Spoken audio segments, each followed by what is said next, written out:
Unti-unti nang niluluwagan ng Japanese government ang export control nito pagdating sa pagbenta at pag-transfer ng kanilang lethal weapons matapos ang pag-export nito ng Patriot surface-to-air missiles sa Amerika na nagkakahalaga ng nasa $20 million o nasa halos 1.2 billion pesos.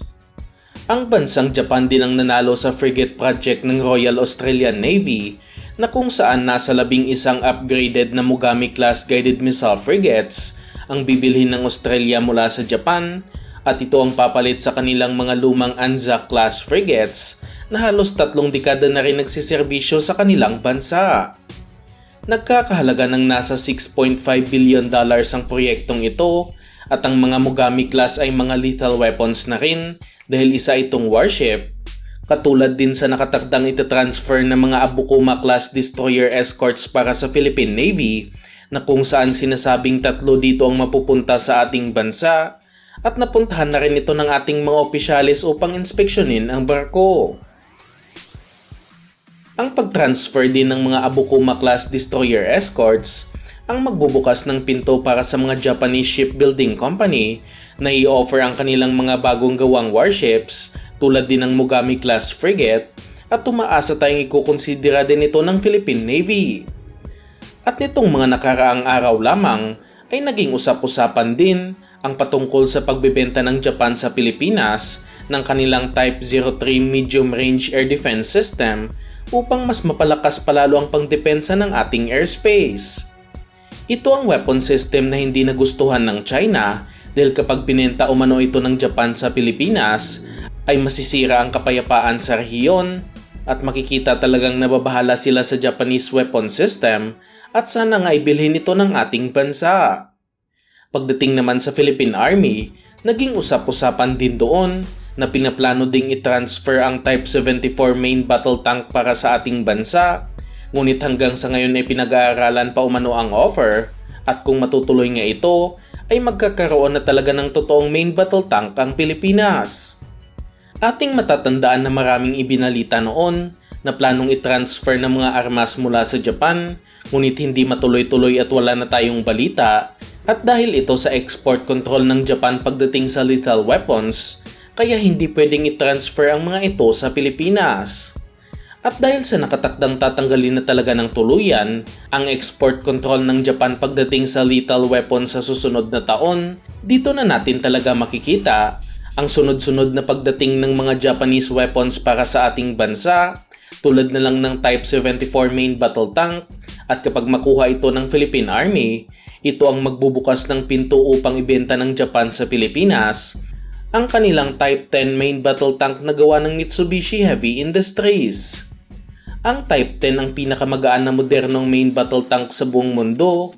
na kung saan may bigat lamang ng nasa 40 tonelada. Kaya bagay na bagay ito sa Pilipinas na kung saan limitado lang ang capacity ng ating mga tulay at daan.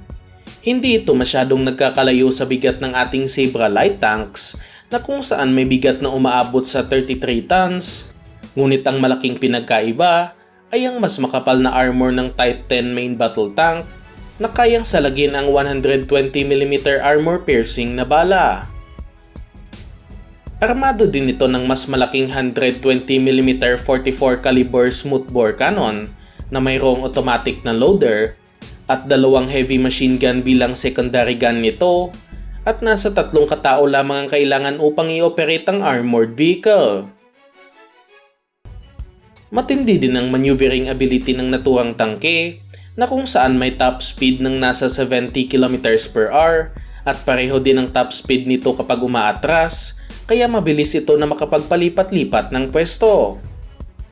Ginawa talaga ito ng Japan dahil limitado lang din ang capacity ng kanilang mga tulay at daan doon dahil marami ding mga isla ang Japan, kaya bagay na bagay talaga ito sa Pilipinas. Ngunit ang magiging malaking balakid lamang dito ay medyo may kamahalan talaga ang mga main battle tank na kung saan umaabot sa $10 million ang presyo nito bawat isa o nasa 590 million pesos kumpara sa $6 million bawat isa ng mga Sabra light tanks o nasa 350 million pesos, ngunit kasama na dito ang bala pati na rin ang mga spare parts.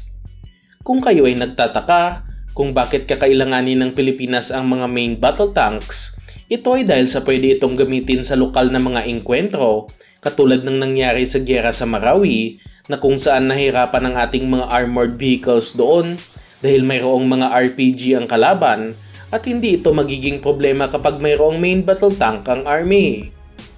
Ang pangalawa ay kung magkaroon ng invasion sa ating bansa, at kung hindi kakayanin ng ating Navy at Air Force na pigilan ng kalaban na makapasok sa ating teritoryo, ang mga tangke ang sasalubong sa mga puwersa na nakalapag sa ating kalupaan, kaya kailangan talaga ng bansa ng ganitong mga armored vehicles. Sa ngayon, hihintayin pa natin na tuluyan ng matanggal ang export ban ng Japan sa lethal weapons sa susunod na taon, at kapag nangyari nga ito, ay dito na natin malalaman kung gusto ba itong kunin ng Pilipinas, pati na rin ang iba pang Japanese weapon system. Samantalang sa isa pang balita na patungkol pa rin sa Philippine Army, nakatakdang bibili ang Army ng mga anti-tank missile systems bilang parte ng pagpapalakas ng kanilang capability, at hindi ito parte ng AFP Modernization Program. Sariling budget ng Philippine Army ang kanilang gagamitin para sa pagbili ng mga armas na ito, na kung saan naglaan sila ng 450 million pesos para sa pagbili ng nasa 20 units ng mga missile launchers at nasa 40 anti-tank missiles.